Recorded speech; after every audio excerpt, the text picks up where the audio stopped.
en una escritura que también es muy conocida de nosotros, como otras que hemos compartido recientemente. Estamos en Primera de Timoteo, capítulo 3.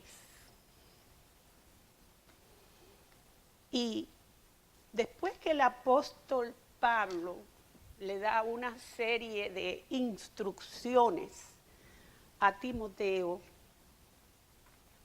sobre cómo debe ser el orden del liderazgo en la iglesia y una serie de cosas, ¿verdad?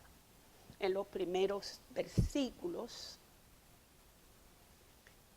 Entonces en el capítulo 14, después que él le dice todas estas cosas, le dice, perdón, en el verso 14, le dice, esto te escribo, aunque tengo la esperanza de ir pronto a verte. ¿Para qué si tardo? O sea, para que mientras tanto sepas cómo debes conducirte en la casa de Dios.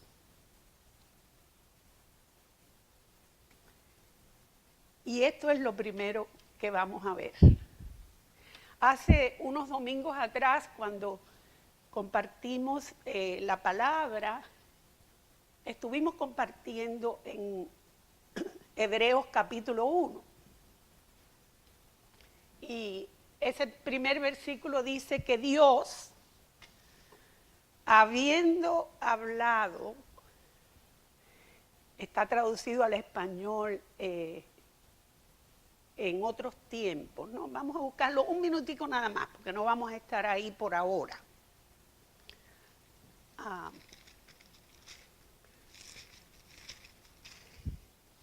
Dios habiendo hablado muchas veces, esa es la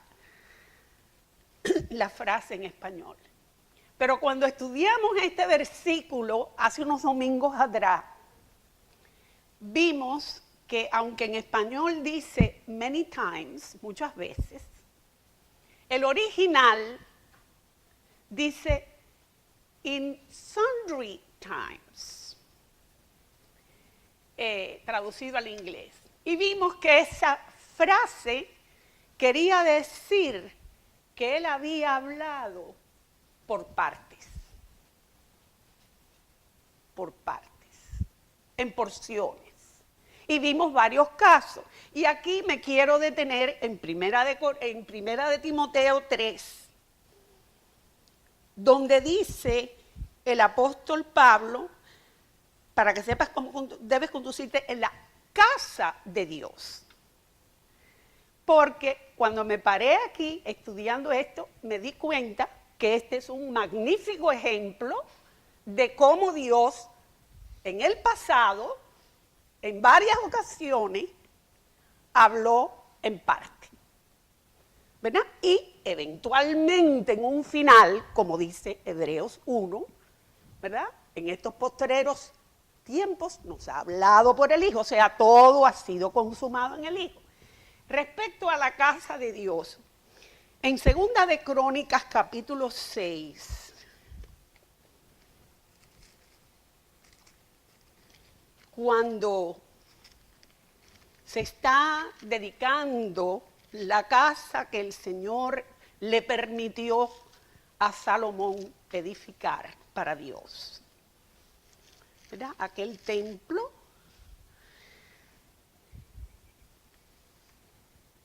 En el capítulo 6, desde el 17 dice, ahora Salomón hablándole al Señor, ahora pues, oh Jehová Dios de Israel, cúmplase tu palabra que dijiste a tu siervo David. Y el próximo versículo dice, mas, ¿es verdad que Dios habitará con el hombre en la tierra? He aquí, los cielos y los cielos de los cielos no te pueden contener. Cuánto menos esta casa que he edificado. Y si vamos más tarde a Isaías, capítulo 66,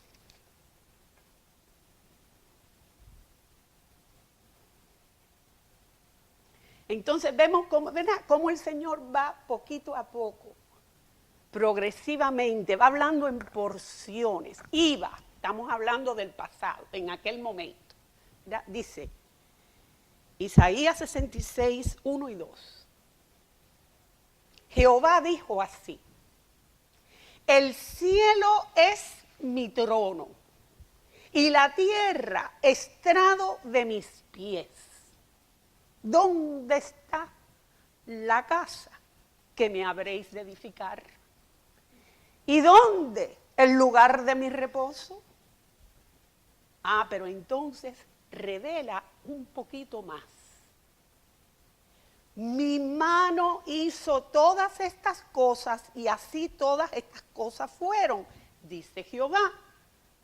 Pero miraré a aquel que es pobre y humilde de espíritu y que tiembla a mi palabra.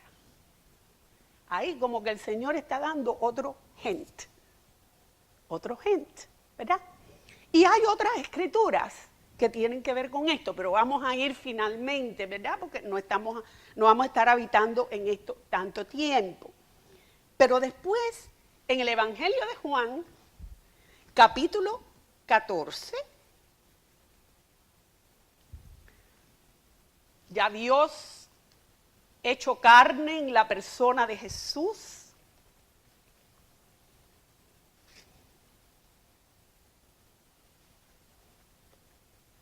Jesús está hablando con sus discípulos y en el contexto de estos versículos está hablando de la promesa del Espíritu Santo. Finalmente en el versículo 23,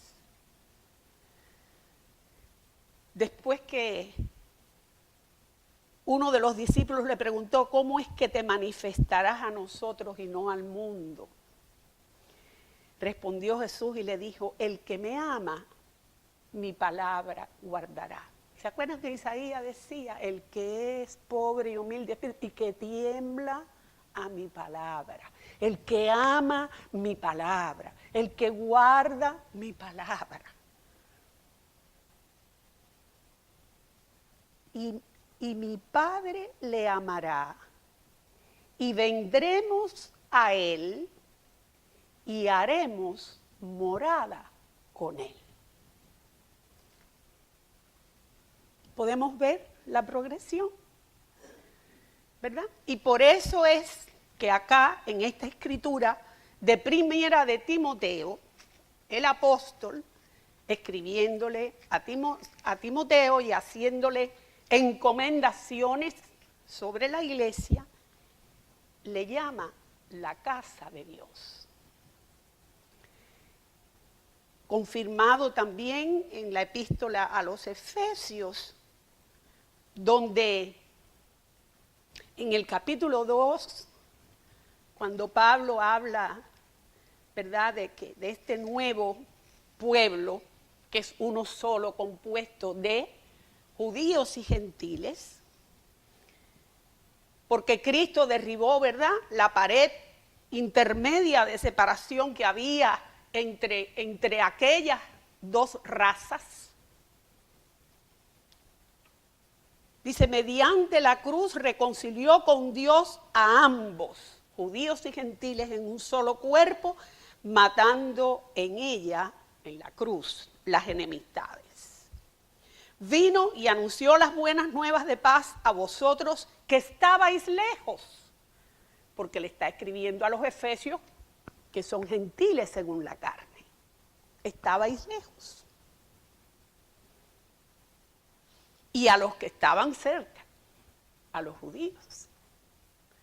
Porque por medio de él, los unos y los otros, tenemos entrada por un mismo espíritu al Padre. Así que ya no sois extranjeros ni advenedizos, sino conciudadanos de los santos y miembros de la familia de Dios, edificados sobre el fundamento de los apóstoles y profetas, siendo la principal piedra del ángulo Jesucristo mismo, en quien todo el edificio, bien coordinado, va creciendo para ser un templo santo en el Señor, en quien vosotros también, porque Él está alentando y exhortando a los efesios, también sois juntamente edificados para morada de Dios en el Espíritu.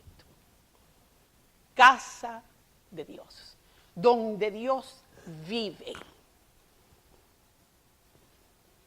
Dios, que es Espíritu, que está en los cielos y que está en todas partes, en esta tierra, Él mora en su iglesia. Casa de Dios. Entonces dice, lo próximo que dice en Primera de Timoteo es que es la iglesia del Dios viviente. Ahora, si nosotros nos recordamos, ¿verdad?, de esa otra escritura, que yo creo que raro es el domingo que no se menciona por quien quiera que sea que esté compartiendo.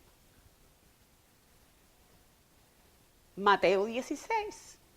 Cuando Pedro, por revelación del Padre, confiesa, tú eres el Cristo, el Hijo del Dios viviente. Y cuando el Señor Jesús le bendice, ¿verdad?, por causa de esa revelación, bienaventurado eres feliz, eres privilegiado, porque nadie te lo dijo ni te lo enseñó, mi Padre te lo reveló. Y sobre esta roca edificaré mi iglesia. Y las puertas del Hades no prevalecerán contra ella. Sobre esta roca. La roca sí es la persona de Cristo, pero es la persona de Cristo revelada. Cristo es Cristo. Jesús es Jesús. Pero la persona, pero el ser humano necesita recibir la revelación de que Él es el Cristo, o sea, el ungido de Dios. Y que Él es, en realidad, que Él es indeed the Son of the living God, el Hijo del Dios viviente. Y los que tienen esa revelación en sí mismos y son edificados, tanto personal como corporalmente como iglesia, sobre esa revelación, son esa iglesia del Dios viviente. Porque el Hijo del Dios viviente ha sido revelado a ellos y está en ellos. No somos cualquier cosa. La iglesia del Dios viviente. Entonces dice, columna y baluarte de la verdad. Columna. En lo natural, una columna, lo que nosotros entendemos, ¿verdad?, por una columna es algo que sirve para sostener. Entonces uno lee esto y recibe la impresión de que la iglesia, siendo columna, ¿verdad?, sirve para sostener la verdad. Pero si lo pensamos bien, a la luz de la Escritura, es la verdad la que sostiene a la iglesia. ¿Correcto? O sea, no es que la autoridad de las Escrituras, ¿verdad?, dependa de la iglesia. Porque la verdad contenida en las Escrituras es la que sostiene la iglesia, es la columna de la iglesia. Pero es columna en el sentido que la iglesia, a ver si puedo expresarlo correctamente, la iglesia proclama. En una columna, y sobre todo en los tiempos antiguos se usaba mucho, ¿verdad? Cuando se hacía una proclamación, una declaración, se pegaba o se clavaba, ¿verdad?, en un pilar para que fuera expresado, proclamado, para que fuera visto. En ese sentido, la iglesia es columna de la verdad. Sobre ella, ¿verdad?, y en ella está esa proclamación y esa declaración de lo que es la verdad. Columna y baluarte. Esta escritura la hemos compartido otras veces y otros hermanos la han compartido, pero vale la pena, ¿verdad?, ver todo lo baluarte. En el griego original, la palabra que está ahí, perdón, se traduce al inglés con una palabra que yo no conocía. Me pasó igual que la otra vez con sundry times, que no sabía lo que era sundry. Esta palabra, cuando uno lee el interlinear del griego al inglés, la palabra está traducido como bulwark, B-U-L-W-A-R-K.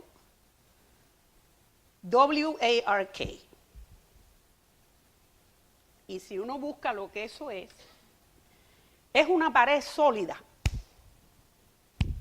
de defensa. Busqué en otras definiciones y lo comparan con algo que se llama en inglés un embankment, ¿verdad?, que son esas fortificaciones, eso que se levanta, ¿verdad?, para servir de defensa y protección. Quizás la forma más fácil de ilustrar o describir lo que es un bulwark ¿verdad?, en nuestro conocimiento cotidiano es un dique. De la forma que un dique, ¿verdad?, sirve para defender una ciudad, ¿verdad?, del embate del agua. Pero qué interesante que esta palabra, cuando se habla, por ejemplo, de guerras y de conquistas y demás, se usa en un sentido como simbólico o figurado. Por ejemplo, en español se habla de una batalla o de algo que se llevó a cabo y decimos, la ciudad tal fue el baluarte, ¿verdad?, de aquella. Quiere decir que la palabra se está usando simbólicamente como que en esa ciudad fue que se fortificó la defensa. Y también envuelve un poco el sentido de un territorio que ha llegado a la posesión, ¿verdad?, de un país o una causa, ¿verdad?, y desde ahí se defiende ese país o esa causa. Se usa esa palabra en español así como un baluarte, es un baluarte.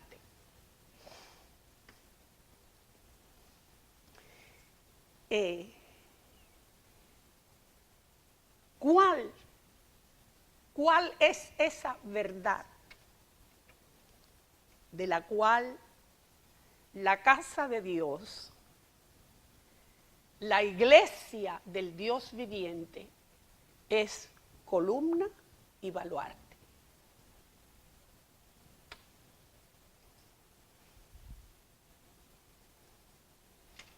El próximo versículo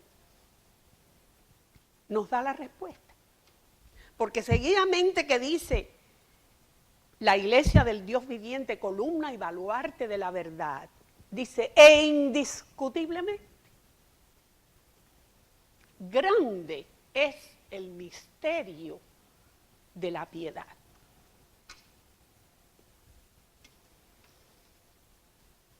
En otras palabras, es la verdad, pero al mismo tiempo es un misterio. Es un misterio. Aquí comienza a describir cuál es ese misterio verdadero. Dice que Dios fue manifestado en carne. Fue justificado en el Espíritu.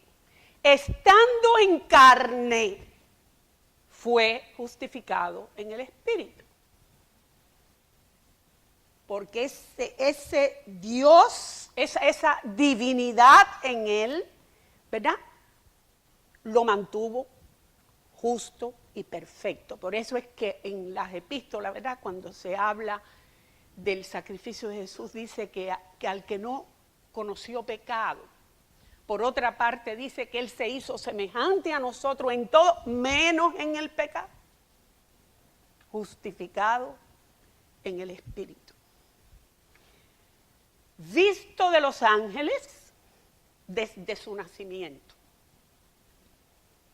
allí presente, ¿verdad?, en el establo de Belén, y anunciándole a los pastores en las regiones cercanas. Visto de los ángeles, por un ángel fue fortalecido y ayudado en el desierto cuando el Espíritu lo llevó para ser tentado como ser humano. Y por ángeles fue consolado y fortalecido en el huerto de los olivos, cuando oraba al Padre antes de su sacrificio. Visto de los ángeles, fue predicado a los gentiles. Qué precioso, desde aquel discurso de Pedro, ¿no?, y del ministerio de Pablo más tarde. Creído en el mundo, recibido arriba en gloria. Aquí, como en una cápsula, ¿verdad?, está descrito el misterio de la piedad.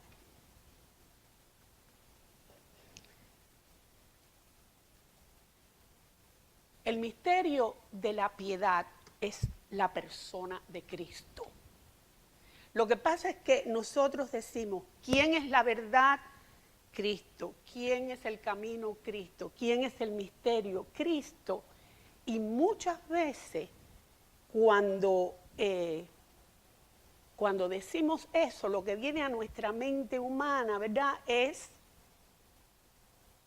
vamos a decir, una imagen del Señor, no necesariamente un retrato, pero como que yo no sé si a todo el mundo le pasa, pero muchas veces cuando nosotros decimos Jesús es la verdad, Cristo es la verdad, y entonces lo que retratamos y lo que retrata el ser humano, ¿verdad?, es la figura de un hombre según la hemos,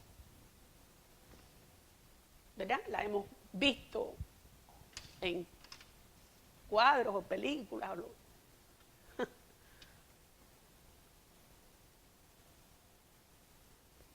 Cristo. Cristo, el Cristo de Dios. Acerca de este misterio, Pablo habla en Colosenses, capítulo 2.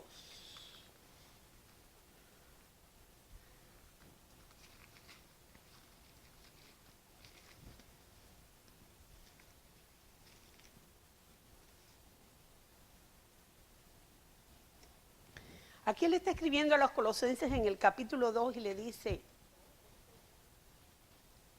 quiero que sepáis cuán gran lucha sostengo por vosotros y por los que están en la Odisea y por todos los que nunca han visto mi rostro, para que sean consolados sus corazones, unidos en amor, hasta alcanzar todas las riquezas de pleno entendimiento, a fin de conocer el misterio de Dios el Padre y de Cristo, en quien están escondidos todos los tesoros de la sabiduría y del conocimiento. El hermano Scofield en sus notas dice: el misterio de Dios es Cristo como la encarnación de toda la plenitud de Dios y de toda la ciencia y sabiduría divinas para la redención y reconciliación del hombre. Es el Dios hecho carne, como dice Pablo aquí mismo en Colosenses, ¿no? En el versículo 9, en Él habita corporalmente toda la plenitud de la deidad. Ahora, hermanos, volvemos al tema.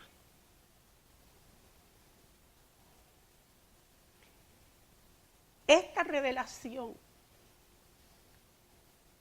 esta verdad, que es la verdad más excelente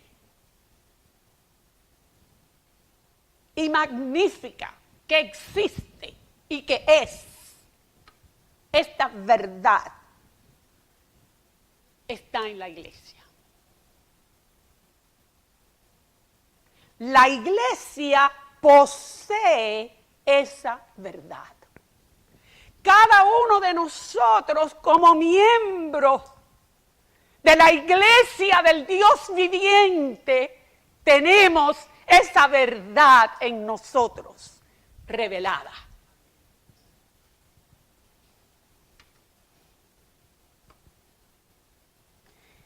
Y son cosas muy grandes y muy profundas y muy elevadas, y nosotros como congregación, ¿verdad?, tenemos que darle gracias al Señor de tantas cosas profundas y grandes que el Señor le ha placido revelarnos y enseñar. Pero ¿saben qué, mis amados? Toda esta cosa grande, preciosa, excelente, profunda, alta,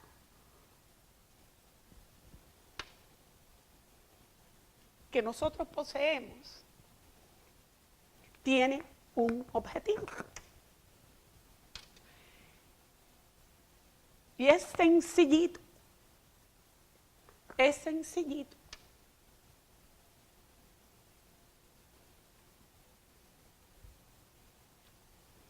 En el mismo Timoteo,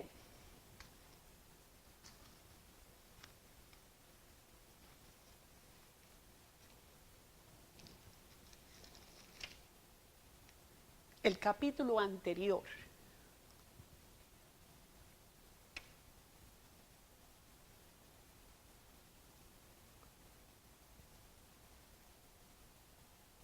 versículos del 1 al 6.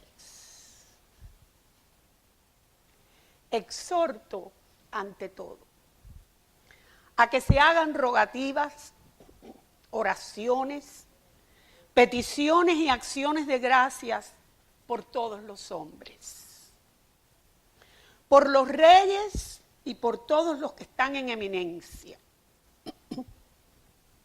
aunque no quieran saber nada del Señor, para que vivamos quieta y reposadamente en toda piedad y honestidad. Porque esto es bueno y agradable delante de Dios nuestro Salvador, el cual quiere.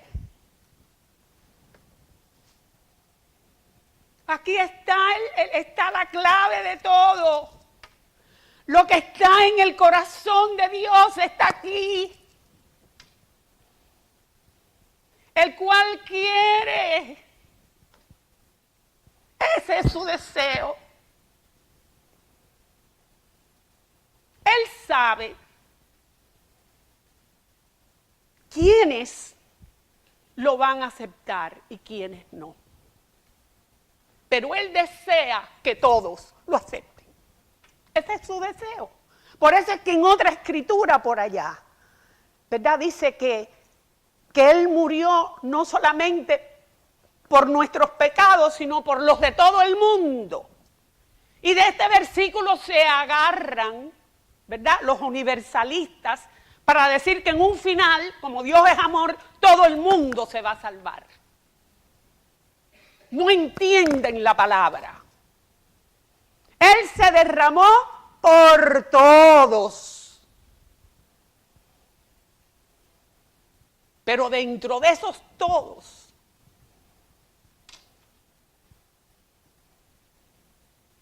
están los que no quieren creer.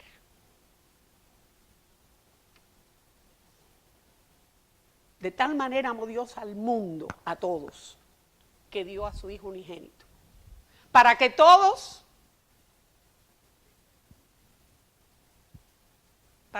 sean salvos, para que todo aquel que en Él cree, ahí está la provisión, no se pierda, sino que tenga vida eterna. El cual quiere que todos los hombres sean salvos y vengan al conocimiento de la verdad. ¿Cuál es la verdad? La verdad la leímos, el misterio de Dios y de Cristo lo leímos en Timoteo. ¿Cuál es la verdad? Que Dios se hizo carne, que habitó aquí y fue justificado en el Espíritu y los ángeles lo vieron. ¿Cuál es la verdad? Que estando en carne fue a la cruz y se hizo pecado, ahí mismo, para poder redimirnos. Todo eso es parte del misterio de la piedad, del misterio de Dios el Padre y de Cristo.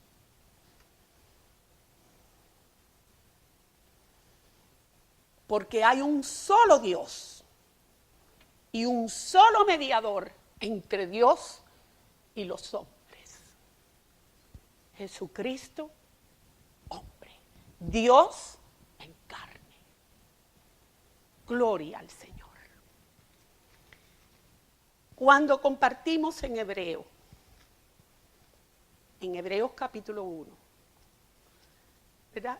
Y una palabra, una escritura confirma y reafirma la otra.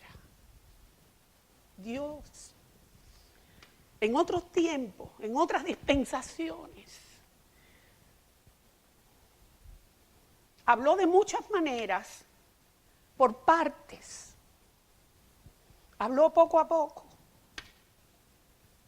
a los que estaban bajo aquella dispensación. Pero en estos postreros días ha hablado por el Hijo.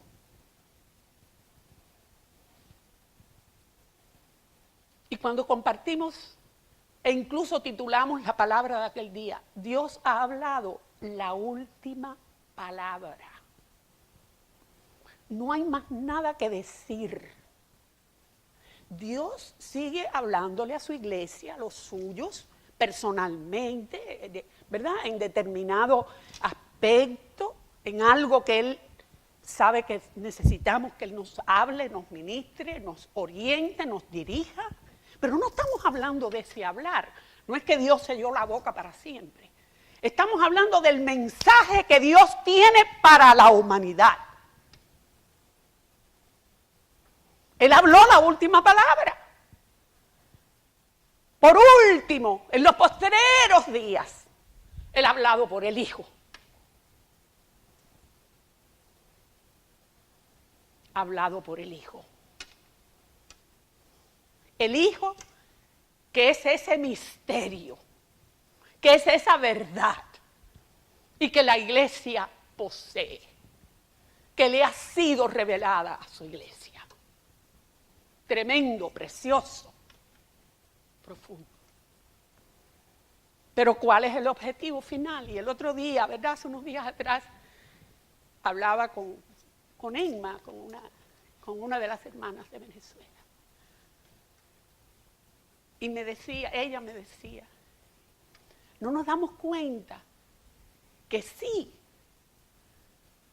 tenemos, ¿verdad?, mucha palabra profunda, revelaciones tremendas del Señor, qué cosas la iglesia, cómo debe funcionar la iglesia, pero el objetivo de todo, ¿cuál es?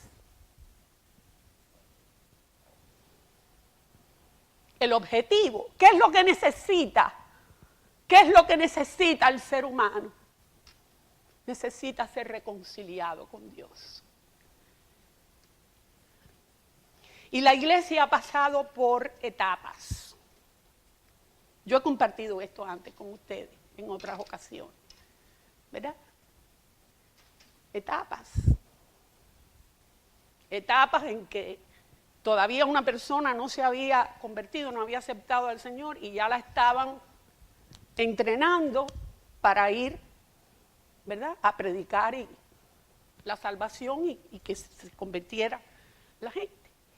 Sin que esa persona, ¿verdad?, tuviera en realidad, tuvo la experiencia de la salvación por fe, pero hemos pasado por etapas en que entonces hemos, ¿verdad?, ha sido todo como concentrado, ¿no? Y eso es válido también, no estamos echándolo abajo. Líbrenos el Señor. Todo hace falta. Pero hermanos, que no se nos olvide, miren cómo está este mundo, si no tengo que decirlo.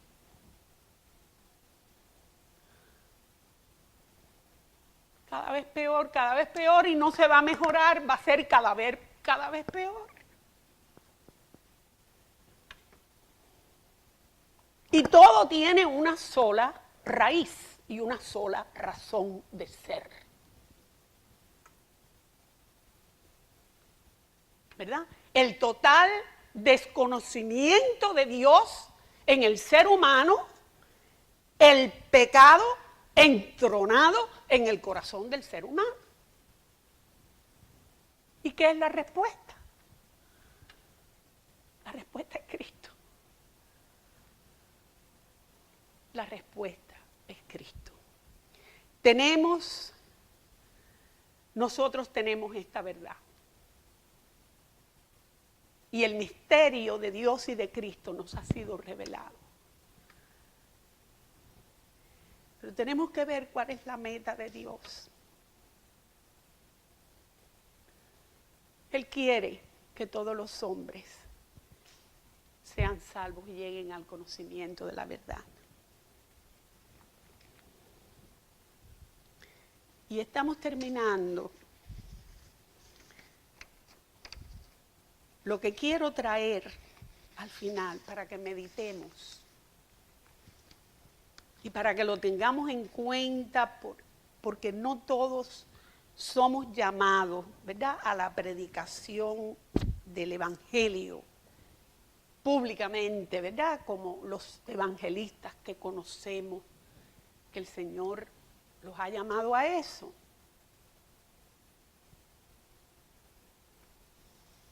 Pero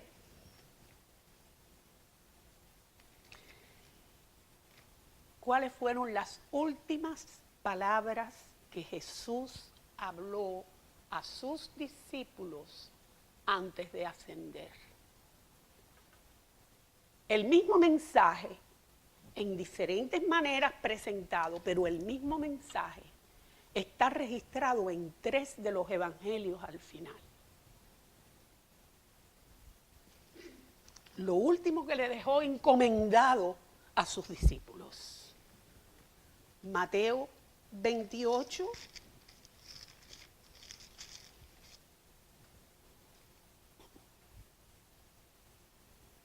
Jesús se acercó y les habló diciendo, versículo 18, toda potestad me es dada en el cielo y en la tierra.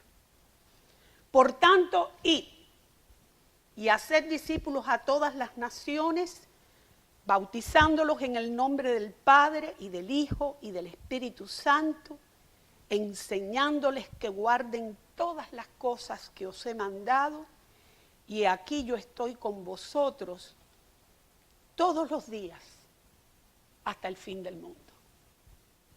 Amén. Marcos 16.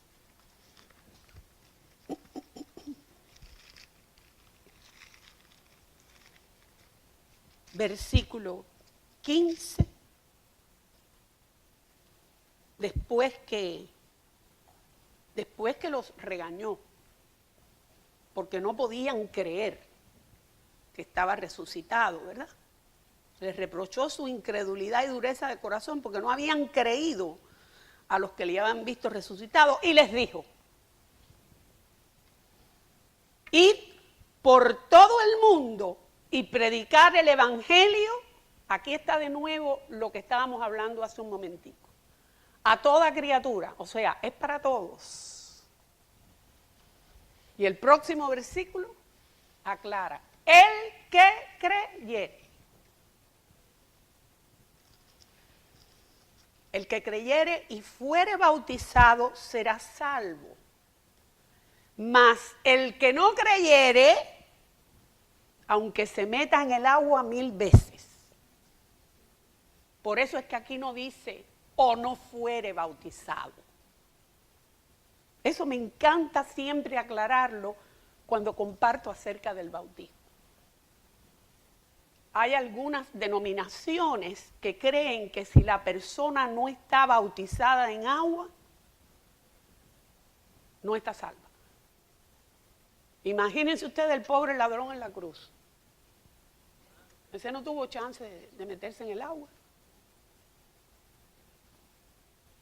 Y el moribundo, que fue un pecador toda su vida y que en el momento final de su vida entiende su condición y se entrega al Señor. El que creyere y fuere bautizado será salvo, mas el que no creyere será condenado. Y estas señales seguirán a los que creen en mi nombre, echarán fuera demonios, hablarán nuevas lenguas, tomarán en las manos serpientes, y si bebieren cosa mortífera no les hará daño. Solo los enfermos pondrán sus manos y sanarán. Y muchas de estas cosas, ¿verdad?, las vimos manifestadas en el libro de los Hechos y aún en épocas de ahora, ¿verdad?, muchas cosas tremendas, extraordinarias. Los hermanos que en fe el Señor les ha encomendado esos ministerios. Y por último, en Lucas 24,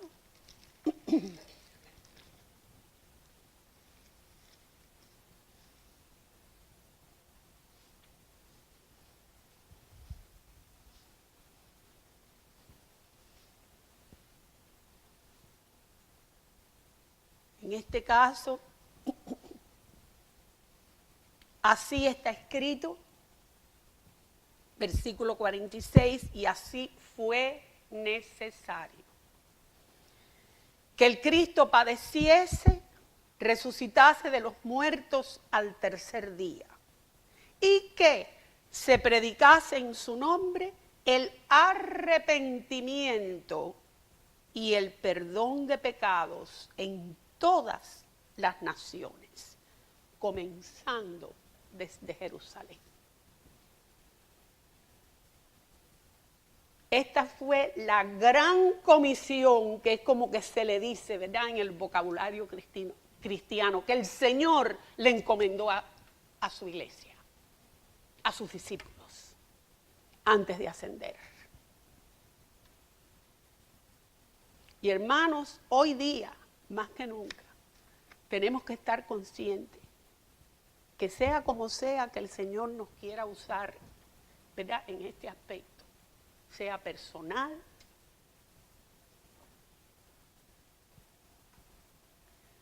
la necesidad que hay en el mundo es de conocer la salvación de Dios.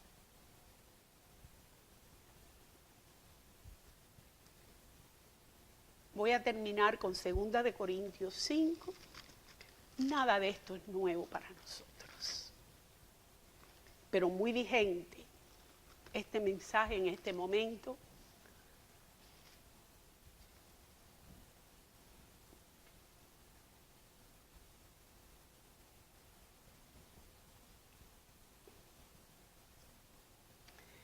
Segunda de Corintios capítulo 5, comenzando en el versículo 14.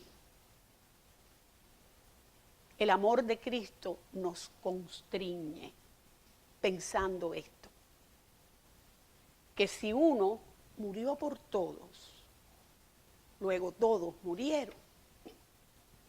Y por todos murió, para que los que viven, quiere decir los que creyeron en el valor de su muerte. ¿Vieron cómo cambia la escritura? Para que los que viven ya no vivan para sí, sino para aquel que murió y resucitó por ellos. De manera que nosotros de aquí en adelante a nadie conocemos según la carne, y aun si a Cristo conocimos según la carne, ya no lo conocemos así.